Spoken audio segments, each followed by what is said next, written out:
लोकसभा में अपनी बात रखते हुए ओवैसी जी ने मांगे हुकूमत से जवाब और उठाए कई अहम मुद्दे।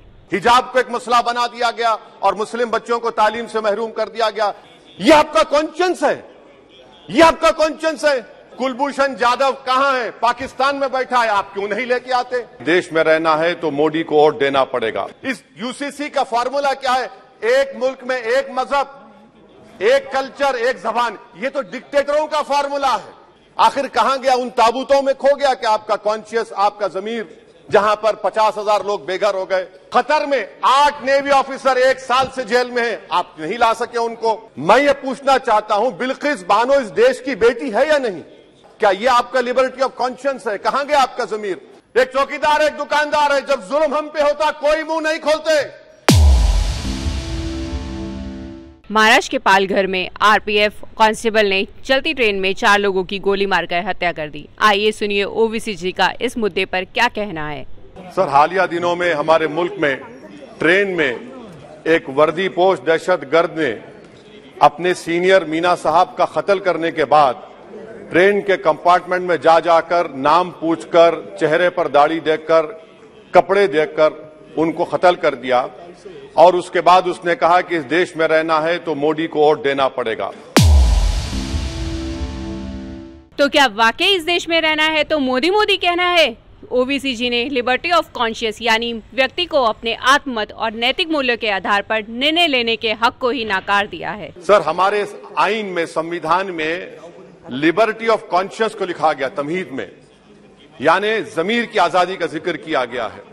मैं हुकूमत से और खास तौर से वजीर आजम से जानना चाहता हूं कि कहां गया इस हुकूमत का जमीर, कॉन्शियंस जिसको अंग्रेजी में कहते हैं, जब नूह में 750 इमारतों को बगैर ड्यू प्रोसेस फॉलो किए उनके इमारतों को मुनज़्ज़म कर दिया गया, और इसलिए कि वो मुसलमान थे, पूरे के पूरे इलीगल थे। इसीलिए पंजाब की हाईकोर्ट और हरियाणा की हाईकोर्ट ने कहा कि ये एथनिक क्लेंसिंग है। मुल्क में एक नफरत का माहौल, बल्कि आतिश को पैदा कर दिया गया, मुसलमानों के खिलाफ नफरत का माहौल। ये इनका ये 9 साल का इनका ये कारनामा है कि कुर्सी है तुम्हारा, ये जनाजा तो नहीं, कुछ कर नहीं सकते तो उतर क्यों नहीं जाते? आखिर कहां गया? उन ताबूतों में खो गया क्या आपका कॉन्शियस, आपका जमीर, जहां पर 50,000 लोग बेघर हो गए? कुर्सी है तुम्हारी, जनाजा तो नहीं। पर ओवैसी जी, कुर्सी का मोह छोड़ना इतना आसान भी तो नहीं। खैर, हिजाब जैसे गंभीर मुद्दे पर क्या कहा और बिल्किस बानो इस देश की बेटी है या नहीं, आइए देखते हैं। हिजाब को एक मसला बना दिया गया और मुस्लिम बच्चों को तालीम से महरूम कर दिया गया। क्या ये आपका लिबर्टी ऑफ कॉन्शियंस है? कहां गया आपका जमीर? सर, अभी आपने फाइनेंस मिनिस्टर साहबा ने कहा, यहां पर डीएमके के मोहतरमा कनीमोजी ने महाभारत के द्रौपदी का जिक्र किया। मैं ये पूछना चाहता हूं, बिल्किस बानो इस देश की बेटी है या नहीं? जिस बिल्किस बानो को 11 लोगों ने रेप किया, प्रेग्नेंट थी, उसकी मां का रेप किया, उसकी बेटी को कत्ल कर दिया, उसकी मां का कत्ल कर दिया, आपने कातिलों को रिहा कर दिया। यह आपका कॉन्शियंस है, यह आपका कॉन्शियंस है। सर, कुलभूषण जाधव कहां है? पाकिस्तान में बैठा है, आप क्यों नहीं लेके आते? आप विश्वगुरु कहते हैं, कुलभूषण जाधव को भूल गए आप। कतर में 8 नेवी ऑफिसर 1 साल से जेल में हैं, आप नहीं ला सके उनको। ओवैसी जी ने समझाया यूसीसी का फॉर्मूला, कहा ये डिक्टेटरों का फॉर्मूला है।